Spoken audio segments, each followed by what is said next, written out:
ओम नमः शिवाय। दोस्तों, आज हम एक ऐसी यात्रा पर निकलेंगे जो न तो किसी बहुत ऊंचे पहाड़ की चढ़ाई है और न ही किसी बहुत गहरे समुद्र की गहराई। ये यात्रा है मन की, ये यात्रा है विश्वास की, और ये यात्रा है उस भोले भंडारी, उस महादेव को पाने की जो सिर्फ एक लोटा जल और सच्चे भाव के भूखे हैं। हम अक्सर सोचते हैं कि भगवान शिव को प्रसन्न करना बहुत कठिन है। हमें लगता है कि उनके लिए बड़े बड़े मंत्र पढ़ने होंगे या बहुत सारा धन खर्च करके पूजा करनी होगी। लेकिन सच तो यह है कि महादेव तो भाव के भूखे हैं। उन्हें न सोना चाहिए न चांदी, उन्हें तो बस आपका एक साफ और सच्चा दिल चाहिए। आज की ये कहानी आपको बताएगी कि कैसे एक साधारण इंसान, जिसके पास न धन था न दौलत थी और न ही कोई बहुत बड़ा ज्ञान था, उसने कैसे अपनी सरलता से त्रिलोकीनाथ को अपने वश में कर लिया। ये कहानी सुनते सुनते आपको ऐसा लगेगा जैसे आप खुद उस दौर में पहुंच गए हैं और महादेव की कृपा की ठंडी छांव आपको महसूस होने लगेगी। तो चलिए अपने मन को शांत कर लीजिए, सारी चिंताओं को थोड़ी देर के लिए भूल जाइए और मेरे साथ चलिए उस पुराने समय के एक छोटे से गांव में, जहां से हमारी ये पवित्र कथा शुरू होती है। बहुत समय पहले की बात है। भारतवर्ष के एक कोने में घने जंगलों और हरे भरे खेतों के बीच बसा एक छोटा सा गांव था, जिसका नाम था चंदनपुर। चंदनपुर एक ऐसा गांव था जहां के लोग बहुत ही भोले और सीधे साधे थे। वहां के लोग सुबह उठते ही सूरज देवता को प्रणाम करते, अपनी धरती माता को नमन करते और फिर अपने काम में लग जाते। उसी गांव के एक किनारे पर एक टूटी फूटी झोपड़ी में एक युवक रहता था, जिसका नाम था माधव। माधव दुनिया की नजरों में एक बहुत ही गरीब और साधारण सा इंसान था। उसके पास न पहनने के लिए अच्छे कपड़े थे और न ही खाने के लिए तरह तरह के पकवान। वो दिन भर जंगल में लकड़ियां काटता, उन्हें बाजार में बेचता और जो थोड़े बहुत पैसे मिलते उसी से अपना पेट भरता था।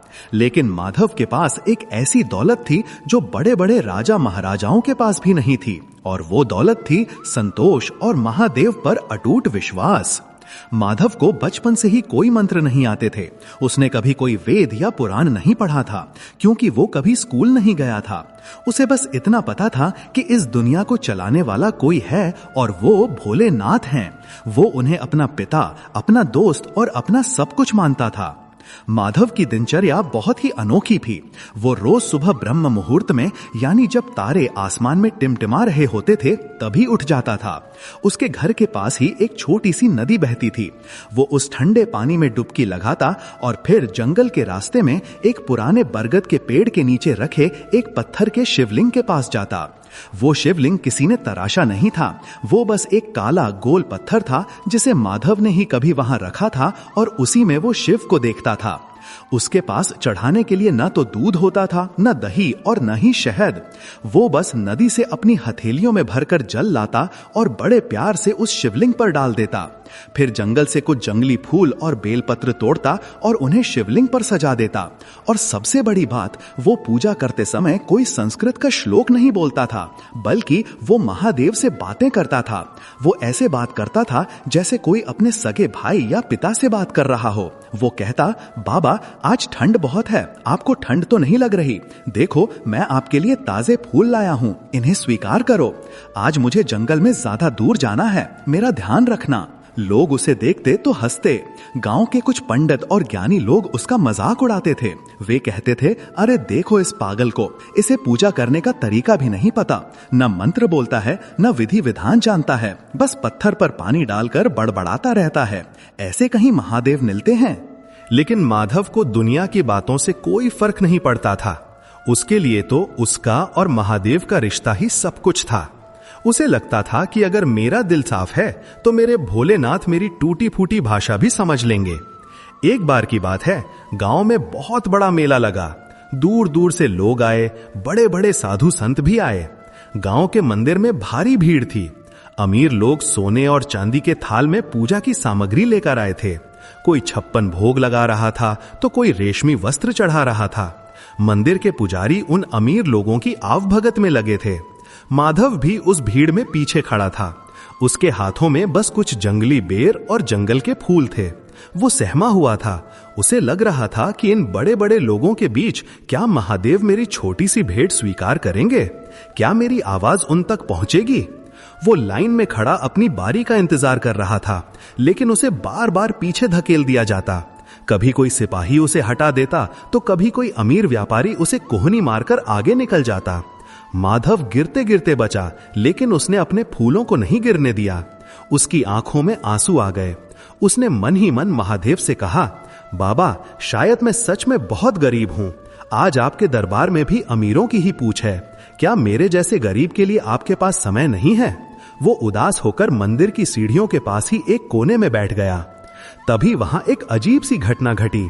मंदिर के अंदर आरती शुरू होने वाली थी, लेकिन जैसे ही मुख्य पुजारी ने आरती की थाली उठाई, दिए अपने आप बुझ गए। उन्होंने फिर से दिए जलाए, लेकिन वे फिर बुझ गए। ऐसा कई बार हुआ। हवा भी नहीं चल रही थी, फिर भी दिए नहीं जल रहे थे। सब लोग घबरा गए। बड़े बड़े विद्वान सोचने लगे कि ये क्या अपशकुन है? क्या महादेव हमसे नाराज हैं? गांव के मुखिया ने हाथ जोड़कर पूछा, हे प्रभु, हमसे क्या भूल हुई है? हमने तो इतना बड़ा आयोजन किया, इतना दान दक्षिणा दिया, फिर आप हमारी पूजा स्वीकार क्यों नहीं कर रहे? तभी भीड़ में से एक बूढ़े साधु आगे आए। उनकी आंखों में एक तेज था। उन्होंने कहा, महादेव को तुम्हारे सोने चांदी और दिखावे की जरूरत नहीं है। मंदिर के बाहर कोई ऐसा भक्त बैठा है जिसका दिल टूट गया है। जब तक वो पूजा नहीं करेगा, महादेव किसी की पूजा स्वीकार नहीं करेंगे। सब लोग हैरान रह गए। वे दौड़कर बाहर गए। वहां उन्होंने देखा कि माधव कोने में बैठा रो रहा है और अपने आंसुओं से उन जंगली फूलों को भिगो रहा है। पुजारी और गांव के लोग माधव के पास गए। उन्होंने माधव को उठाया और कहा, बेटा, चलो अंदर चलो, महादेव तुम्हारा इंतजार कर रहे हैं। माधव को विश्वास नहीं हुआ। वो डरते डरते अंदर गया।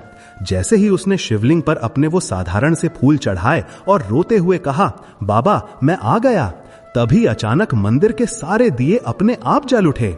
पूरा मंदिर घंटियों की आवाज से गूंज उठा। उस दिन गांव वालों को और खुद माधव को भी एक बहुत बड़ी बात समझ में आ गई। महादेव की कृपा पाने के लिए आपको धनवान होने की जरूरत नहीं है, आपको विद्वान होने की जरूरत नहीं है, आपको बस सरल होने की जरूरत है।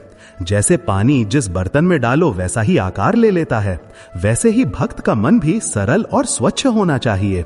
महादेव तो भाव के भूखे हैं।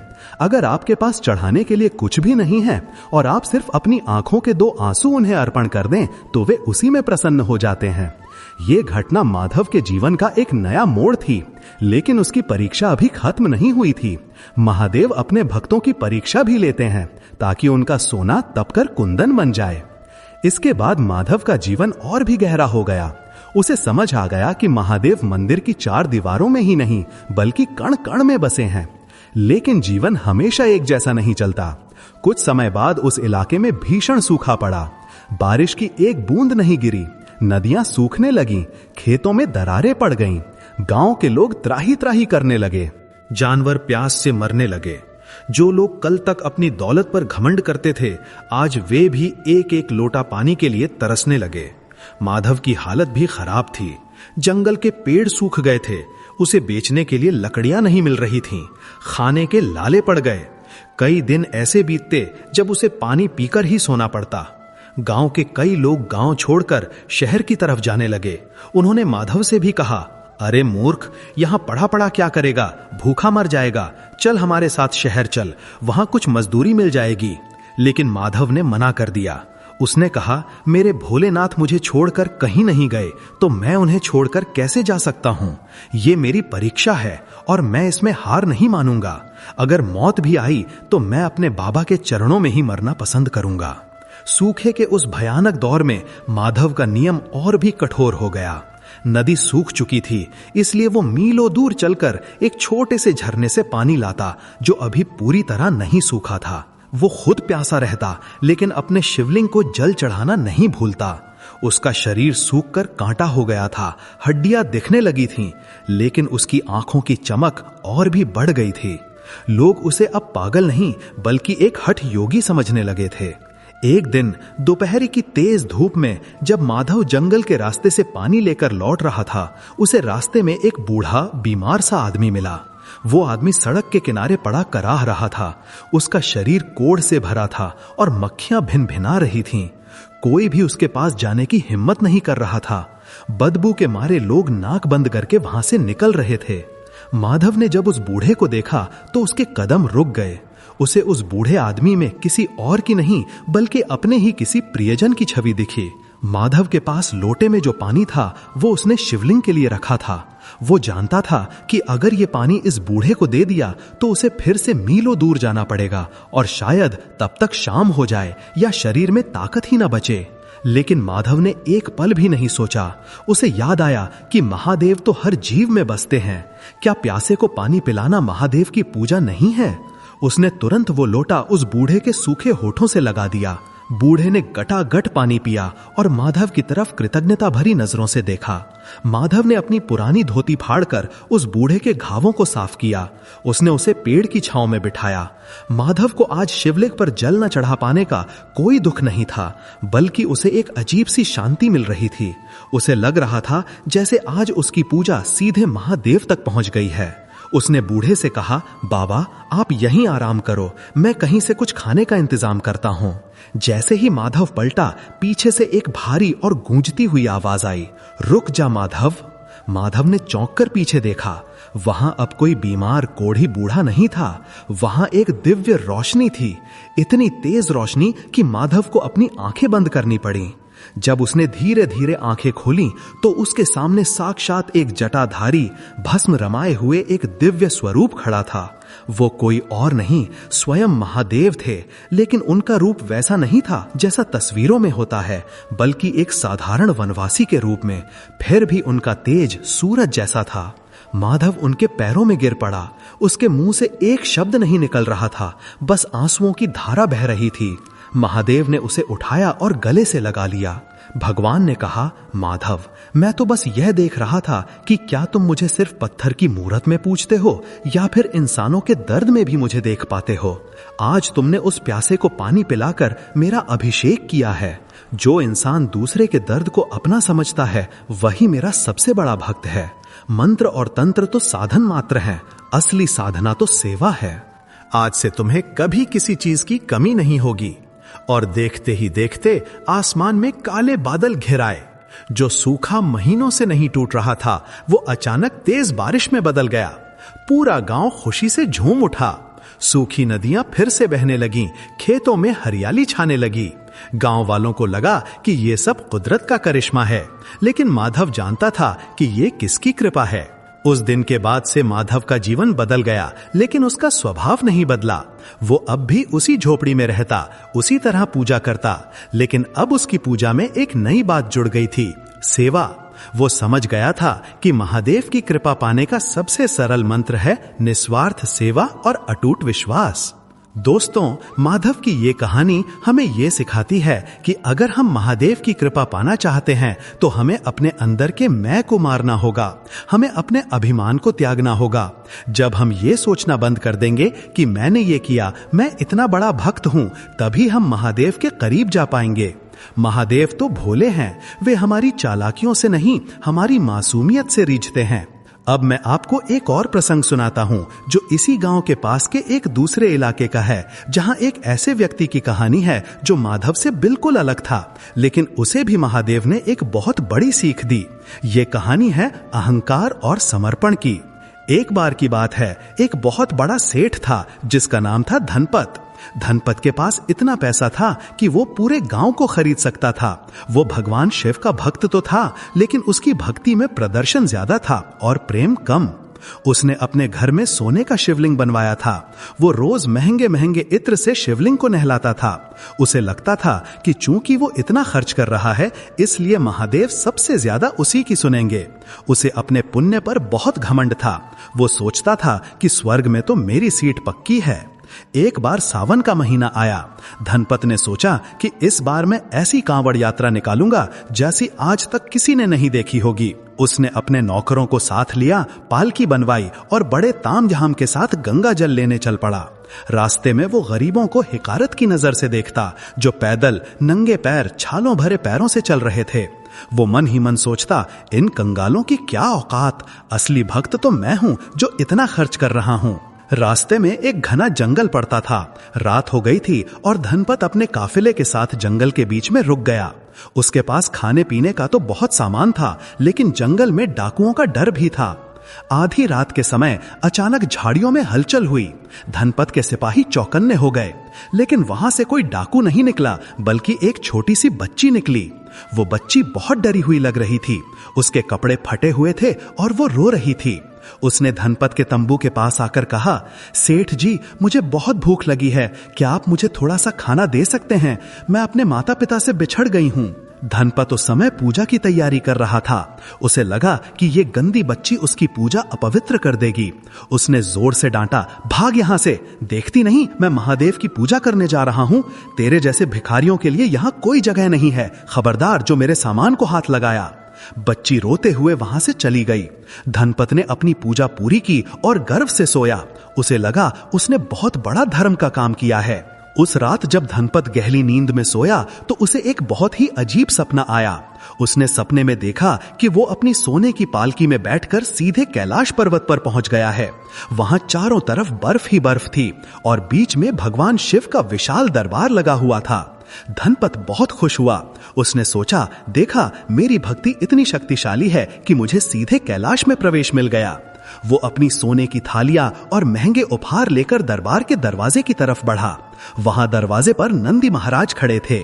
धनपत ने अहंकार से कहा, हटो, मुझे भीतर जाने दो, मैं सेठ धनपत हूं, मैं महादेव के लिए सोने का हार लाया हूं। लेकिन नंदी ने उसे रोक दिया। नंदी ने कहा, रुक जाओ सेठ, तुम अंदर नहीं जा सकते। महादेव ने तुम्हारा लाया हुआ सब कुछ अस्वीकार कर दिया है। धनपत हैरान रह गया। उसने कहा, यह कैसे हो सकता है? मैंने इतना खर्च किया, इतना बड़ा यज्ञ किया, इतनी कठिन यात्रा की, भले ही पालकी में, मेरा सब कुछ अस्वीकार कैसे हो सकता है? तब नंदी ने उससे एक सवाल पूछा, धनपत, याद करो, कल रात तुम्हारे तंबू के पास महादेव आए थे, तुमने उन्हें क्या दिया? धनपत ने दिमाग पर जोर डाला और बोला, नहीं महाराज, मेरे पास तो कोई महादेव नहीं आए, बस एक गंदी सी भिखारी लड़की आई थी जिसे मैंने भगा दिया। तभी सपने में नंदी की आवाज गूंजी, मूर्ख इंसान, वो छोटी बच्ची ही महादेव की परीक्षा थी। शिव तो भूखे को भोजन कराने में है, शिव तो किसी रोते हुए को हंसाने में है। तुमने साक्षात शिव को अपने दरवाजे से भूखा लौटा दिया और अब पत्थर की मूरत पर सोना चढ़ाने आए हो। जाओ, तुम्हारी कोई पूजा स्वीकार नहीं होगी जब तक तुम उस जीव रूपी शिव को नहीं मना लेते। धनपत हड़बड़ा कर उठ बैठा। उसका पूरा शरीर पसीने से लथपथ था। उसे अपनी गलती का एहसास हो चुका था। सुबह का सूरज अभी निकलने ही वाला था। उसने तुरंत अपने नौकरों को आदेश दिया कि पालकी यहीं छोड़ दो। वो नंगे पैर पागलों की तरह जंगल में उसी दिशा में भागा जिधर वो बच्ची गई थी। उसके पैरों में कांटे चुभ रहे थे, पत्थर लग रहे थे, लेकिन आज उसे दर्द नहीं हो रहा था। आज उसे बस पछतावा हो रहा था। काफी ढूंढने के बाद उसे वो बच्ची एक पेड़ के नीचे सिकुड़ी हुई सोती मिली। धनपत उसके पैरों में गिर पड़ा। उसकी आंखों से आंसू बहने लगे। उसने बच्ची को उठाया, उससे माफी मांगी और उसे भर पेट खाना खिलाया। उस दिन धनपत ने अपनी सोने की जंजीरें उतार फेंकी। उसने समझ लिया कि अमीरी दिखावे में नहीं, दिल की नरमी में है। उसने अपनी बाकी यात्रा नंगे पैर और आम भक्तों की सेवा करते हुए पूरी की। जब वो गंगा जल लेकर शिवलिंग पर पहुंचा तो उसने सोने का हार नहीं बल्कि अपनी अहंकार रूपी गठरी वहां छोड़ दी। और कहते हैं उस दिन धनपत को जो शांति मिली वो उसे अपनी पूरी दौलत खर्च करके भी नहीं मिल सकती थी। तो दोस्तों, इस कहानी से हमने सीखा कि महादेव की कृपा पाने का दूसरा सबसे बड़ा सूत्र है अहंकार का त्याग और दया। जब तक हमारे मन में यह रहेगा कि मैं कुछ हूं, तब तक महादेव हमसे दूर हैं।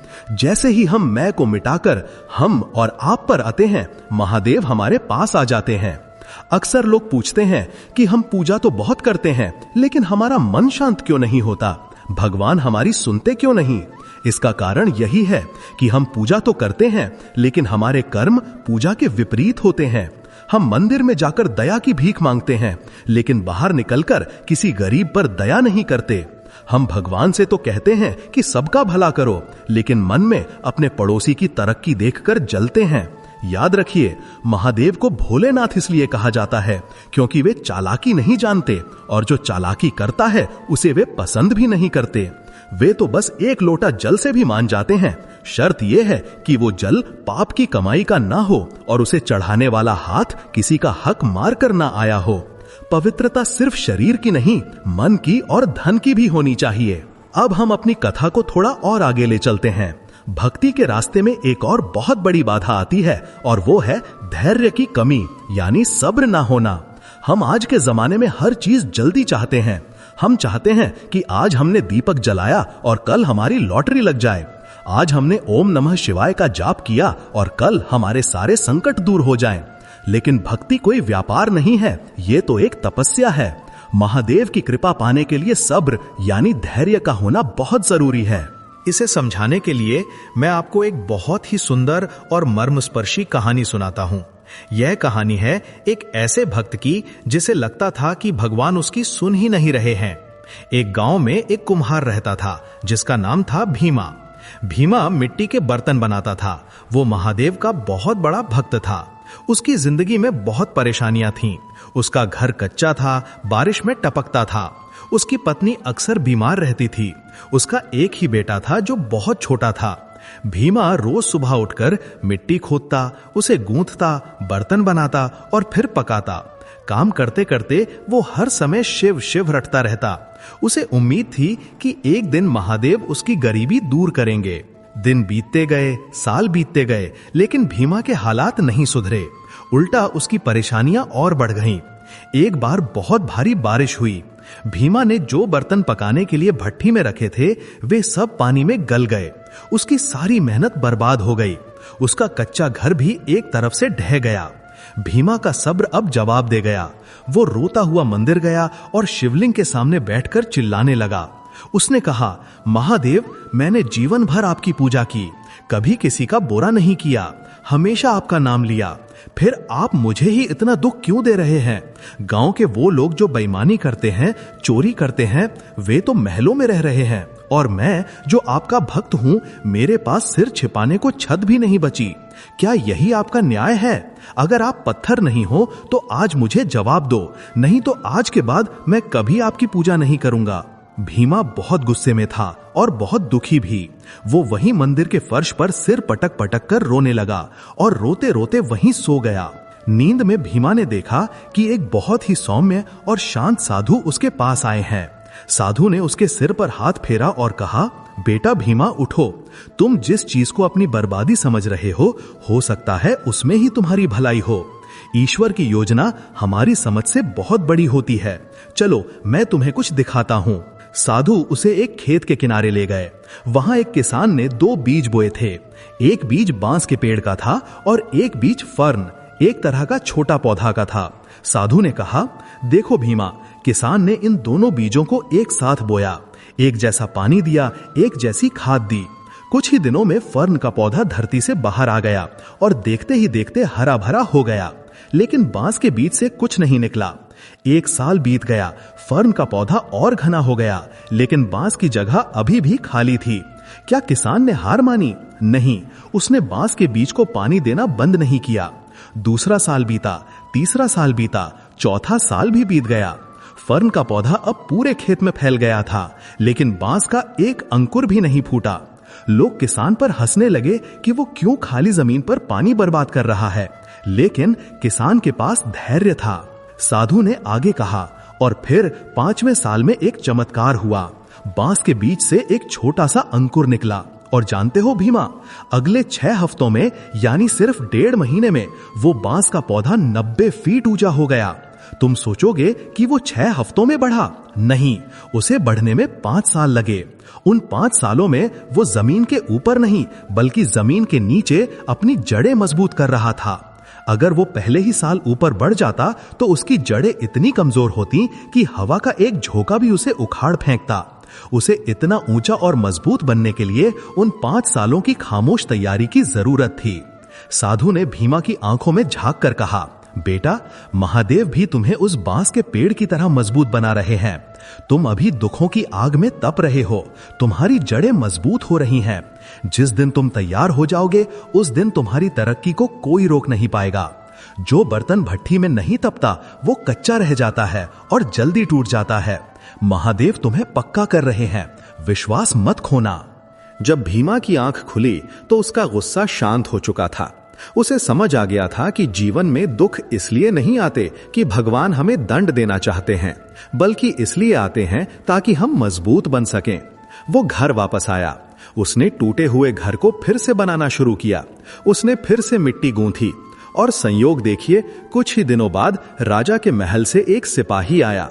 राजा को अपने बगीचे के लिए हजारों मिट्टी के गमलों की जरूरत थी और उन्हें पता चला कि भीमा सबसे मजबूत बर्तन बनाता है। भीमा को इतना बड़ा काम मिला कि उसकी गरीबी हमेशा के लिए दूर हो गई। लेकिन अब भीमा बदल चुका था। अब वो सुख में बहुत ज्यादा उछलता नहीं था और दुख में रोता नहीं था। वो समझ गया था कि ये सब महादेव की लीला है। सुख और दुख तो मौसम की तरह हैं, आते जाते रहेंगे, लेकिन महादेव का नाम एक अटल सत्य है। इस कहानी का सार ये है कि अगर आप महादेव की कृपा पाना चाहते हैं तो धैर्य यानी पेशेंस रखना सीखिए। कभी कभी ऐसा लगेगा कि भगवान आपकी परीक्षा ले रहे हैं, कभी कभी लगेगा कि वे चुप हैं, लेकिन याद रखिए, एक पिता जब अपने बच्चे को चलना सिखाता है तो वो थोड़ी दूर जाकर खड़ा हो जाता है और बाहें फैलाकर कहता है, आ जाओ। बच्चा डगमगाता है, गिरता है, रोता है, लेकिन पिता दौड़कर उसे नहीं उठाता। क्यों? क्योंकि वो चाहता है कि बच्चे के पैरों में ताकत आए। वो चाहता है कि बच्चा खुद चलना सीखे। महादेव भी वही पिता हैं। वे हमारी छोटी मोटी मुश्किलों में तुरंत दखल नहीं देते, क्योंकि वे हमें आत्मनिर्भर और मजबूत बनाना चाहते हैं। लेकिन यकीन मानिए, जिस पल हमें सच में उनकी जरूरत होती है, जब हमें लगता है कि अब हम गिर ही जाएंगे, तब वे अदृश्य रूप से आकर हमें थाम लेते हैं। महादेव की कृपा पाने के लिए हमें अपनी शिकायतों की सूची को जलाना होगा और धन्यवाद यानी शुक्रगुजार होने की आदत डालनी होगी। चलिए अब इस यात्रा को थोड़ा और गहराई में ले चलते हैं।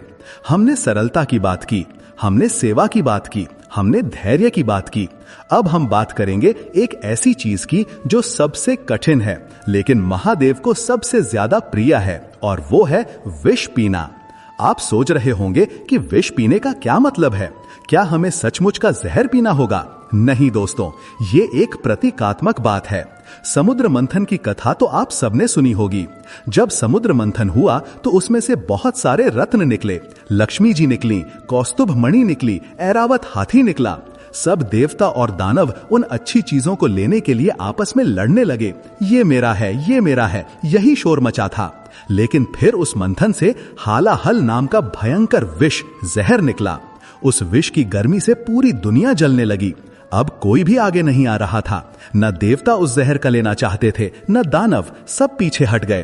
तब सबने किसको पुकारा? सिर्फ भोलेनाथ को। महादेव आए और उन्होंने बिना किसी शर्त के, बिना किसी लाभ के उस जलते हुए विष को अपने कंठ यानी गले में धारण कर लिया और नीलकंठ बन गए। हमारे जीवन में भी रोज समुद्र मंथन होता है। हमारे परिवार में, हमारे रिश्तों में, हमारे काम की जगह पर रोज कुछ अच्छी चीजें होती हैं और रोज कुछ कड़वी बातें, कुछ झगड़े, कुछ अपमान, कुछ ताने, ये सब उस विष की तरह होते हैं। हम क्या करते हैं? हम अच्छी तारीफें तो सुन लेते हैं, लेकिन अगर कोई थोड़ी सी कड़वी बात कह दे तो हम भड़क जाते हैं। हम वो जहर वापस दूसरे पर उगल देते हैं। किसी ने गाली दी, हमने भी 4 गालियां दी। किसी ने बुरा किया, हमने भी उसका बुरा किया। इससे विष फैलता जाता है। महादेव का भक्त बनने का मतलब है कि हमें भी अपने जीवन के इस विष को पीना सीखना होगा। इसका मतलब है क्षमा करना सीखना। अगर किसी ने आपका दिल दुखाया है तो उसे माफ कर दीजिए। बदले की आग में जलने से आप खुद को ही नुकसान पहुंचाते हैं। विष पीने का मतलब है कड़वी बातों को अपने अंदर उतार लेना, लेकिन उसे अपने दिल तक नहीं पहुंचने देना। उसे गले में ही रोक लेना, ना उसे अंदर ले जाना ताकि खुद दुखी ना हो, और ना बाहर उगलना ताकि दूसरे दुखी ना हो। ये बहुत कठिन साधना है। दोस्तों, लाइक एंड सब्सक्राइब करके जाना, और पूरी कहानी सुनने के लिए धन्यवाद।